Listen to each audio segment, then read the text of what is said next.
Hey guys, welcome back to Auxhart Gardening. Today, as part of the garden tour, I am going to be planting garlic for next spring. And it's going to go basically everywhere in the garden, so we're going to be shoving it in between things as we go around and look at them today. But the first thing I have to do is peel them and make sure that the cloves are disease-free before I plant them. So the first thing I've done is I've selected all of the best looking heads of garlic from last year. These have just been hanging on my wall. You might have seen them in some of my other videos.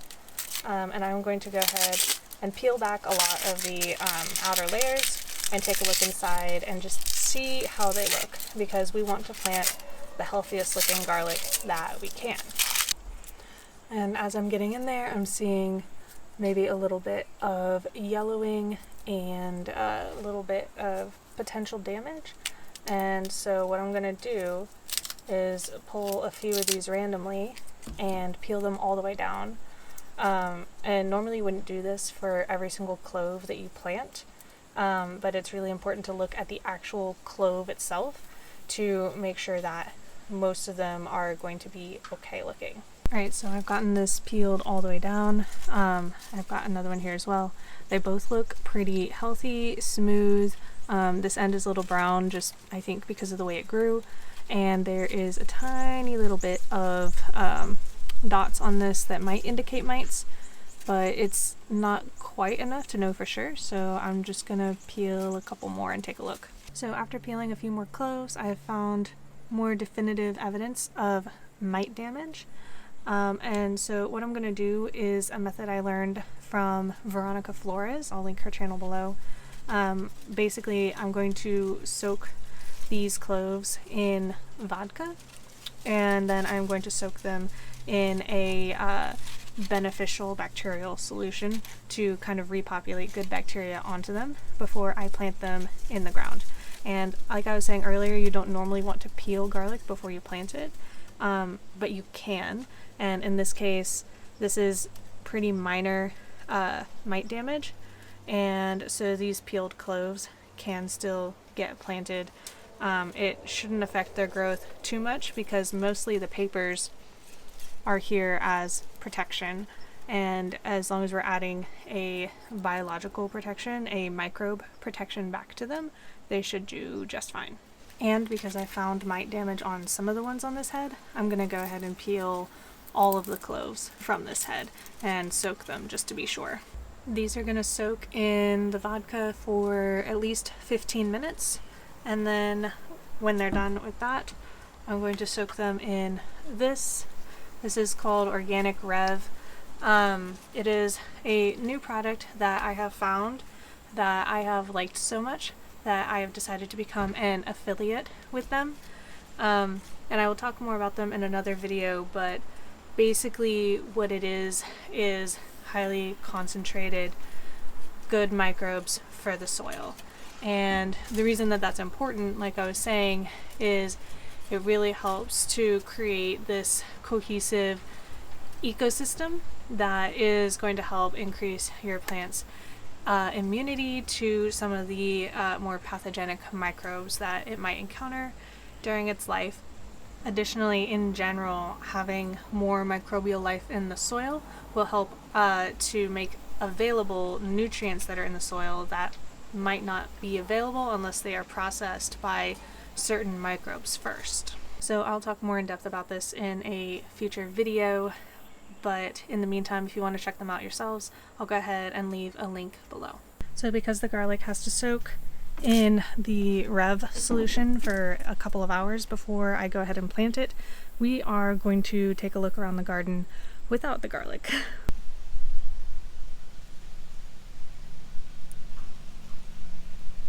As you can tell, it's pretty warm out here. I am wearing shorts.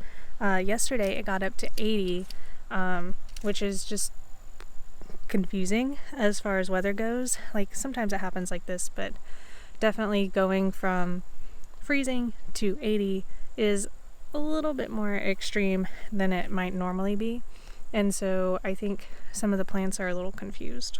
You know what doesn't care what temperature it is at all, though, is this mint plant.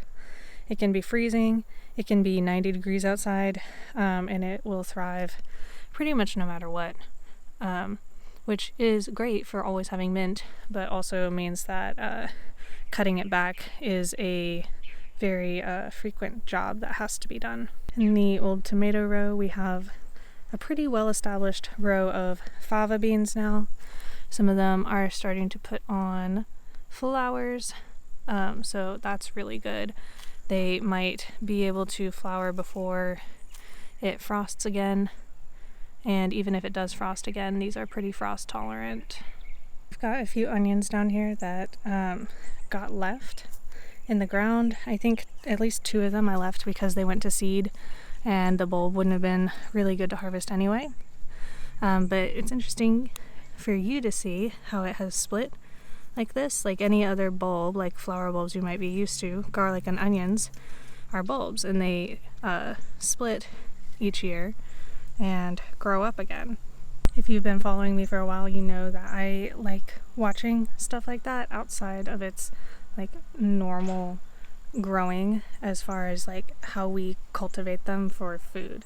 I just think it's interesting to know how plants would normally go about their business.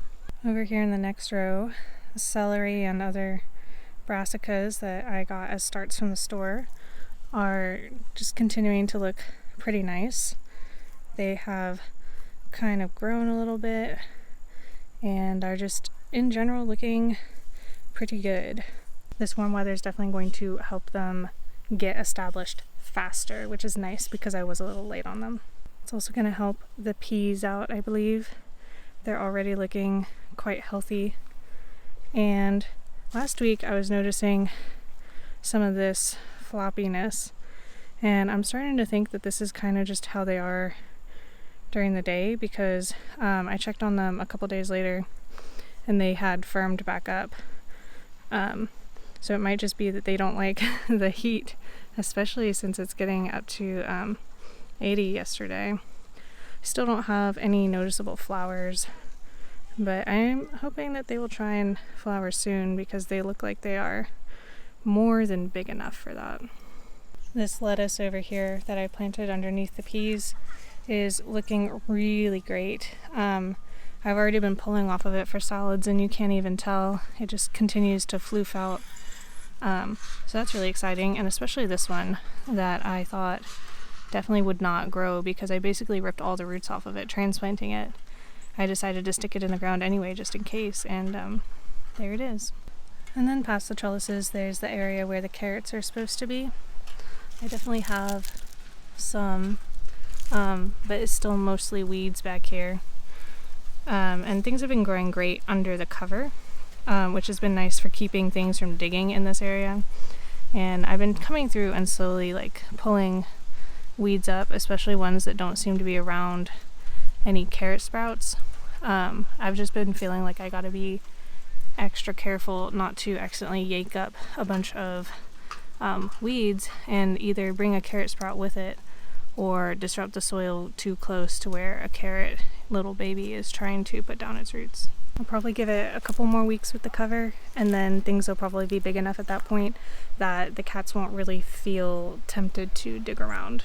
Alright, and then the last row down here, everything is still tiny, but it is growing. You can see tiny new leaves right in there. If I can get the camera to focus on it. Baby leaves. That's a good sign. Even though they're still small, they are growing. And maybe I'll get something from them yet. Maybe this warm weather will do some good. What lets me know that the plants are confused though is I'm pretty sure that my irises are sprouting. And they're supposed to do this in the spring. So if these are indeed irises, then they are very confused. Alright, so if we look at the garden as a whole, where I'm planning on putting garlic, I'm going to try and switch up kind of where I had onions and garlic last year. So last year I had garlic here and over here. And I also had onions in this general area, but more to the right. And I had some onions underneath this trellis, and I had onions underneath these trellises. So I'm going to basically flip-flop that. I'm going to do garlic along here, along the right side here, do onions in between here, garlic here, and more onions over there. And as we're looking at this from the top, you can see plant, plant, plant. This is a great area for just a few garlic or onions. Again, right in here, garlic or onions. And then when these come out, these spots can then be replaced by peppers or eggplant or whatever it is I want to put here. And just a quick glance over here at the raised bed. Close enough look to see everything looks pretty much the same, except for my cilantro, which is slowly growing. We might get a little bit of cilantro for fresh eating this winter. We'll see. Probably started it just a little bit late, but it's so hard to tell, like as you've seen with the weather, when something like that needs to be started. Stevia seeds are pretty much ready to be harvested though. You can see they've mostly turned brown and crispy. So I could probably come through and like crumble these over a jar and have a whole bunch of stevia seeds. What I'm going to do with them, I don't know, because this plant will regrow from its root ball every year. Pretty much, I don't know how long it'll keep doing that, but it'll do that for a while. So I don't really need seeds, but perhaps I can donate them. And then of course we got to take a look at the raspberries. I've been harvesting from these every couple of days and pulling more raspberries for fresh eating. I've been noticing that a lot of them are split like this into lobes, and I'm not sure if that's normal for this variety, but it is very interesting to see. I just went to grab a basket or a bucket for raspberries, and I realized that they're all full of something right now. Can never have too many baskets. So while we've been touring, garlic has been soaking, and I'm going to go ahead and transfer it into here, and then in a couple hours I'll come back out and plant it. I don't remember if I really got a chance to show you guys the corn that I harvested this year. I had planted specifically for these red kernels, and they turned out beautifully. And then there was this one cob that turned out this color, which I find very interesting. But most of them turned out like this, and it's interesting to see, like, some of them were very straight lines, and others were a little more cobbled together. Some were shorter, some were longer, but all of these I've dried out for popcorn, and I hung up all the pretty ones. I pulled some kernels off of the really ugly ones to test for popping, and they popped really well. So I am super excited about this. I think as it comes time to decorate for Christmas, I'll go ahead and pull these down, pull all the kernels off the cobs, and have myself a few really delicious bowls of homegrown popcorn. And then one last thing before I go, I wanted to show you guys kind of the final amount of beans, dried beans, that I got from the summer. This is the noodle beans. There is, I would guess, about a cup to a cup and a half of beans in here.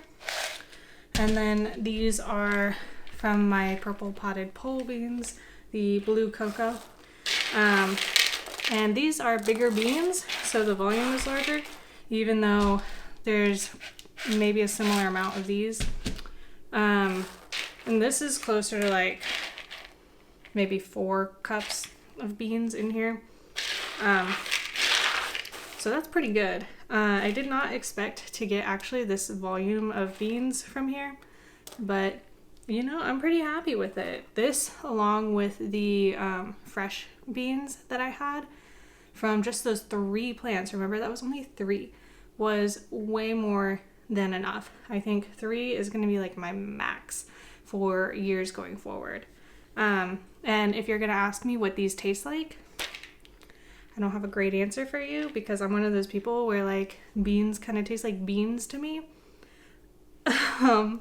So yeah, if I find somebody who has more of an opinion on that, then I'll let you know.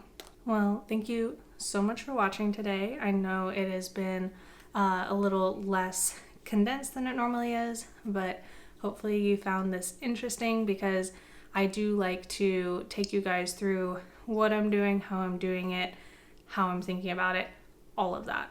As always, liking and subscribing It really helps me out, helps other people find my content. And if you want to go above and beyond with your support, I do have a Patreon. It is linked below. I offer some really neat perks, including some currently Patreon exclusive stickers for you guys. So go ahead and check that link out. Thanks so much for watching, and until next time, happy gardening!